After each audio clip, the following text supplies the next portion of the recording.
Today, we become legends. Today's Titan Talk was the patch OB14 showcase, and there's a ton of stuff coming to the game in this update with new skins and a new type of skin, quality of life features, and of course some Wukong, who I already have a video out on the channel for, so as usual I won't be covering him again in this video. I'll link my Wukong showcase down below if you haven't seen it yet. Don't forget to subscribe to the channel if you want to catch all of my future recaps for future patches, but without further ado, let's jump into patch OB14. First up, there's been a few quality of life updates, with the first one being a few lobby improvements. View abilities when you're hovering a god is now bound to control on PC, which is the same bind as it is in game, and in the loading screen there's now a gradient and more emphasis on which team is chaos and which team is order. They've also added a couple of things to death recap, where you can now finally see how many times something hit you, as well as which damage source was the one that killed you, which is nice. They also updated the sound for hit markers, but they didn't showcase it on the stream, so hopefully that should be better now. Quick play joust is going to be in the update, but it wasn't quite ready to be showcased. They are going to be defaulting new players to quick play joust instead of quick play arena for this patch as a test. Kilgoon also mentioned that they plan to bring the combat dodge to regular game modes at some point soon, so if you have feedback on that, then definitely share it with the team. Do you love it? Do you hate it? Would you like it with some changes? Do you like it as it is? That kind of stuff. They also are adding an extra 100 gold to starting gold in Assault, as it was very common that people would have to wait in base for 50 to 100 gold to buy a full item plus a starter, so that you can just do that now and go straight to lane. But moving on to the skins for this update, first up is Bit Blaster Apollo as a cross-gen skin, so if you own it in Smite 1, you'll get it for free in Smite 2. This will also be coming with prisms, and they have updated the way that prisms are showcased on the loadout screen, which looks a lot cleaner. The prisms for this skin are Null.exe,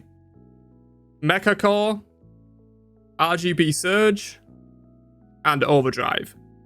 Nerd Rage Cabrakan is the next skin coming in this update, which is coming as a classic traveler with prisms. You get the base skin with 2 titles, Nerd and Geek, as well as 4 prisms, which are the Assistant, Neo Wave, Data Logger, and Low Res.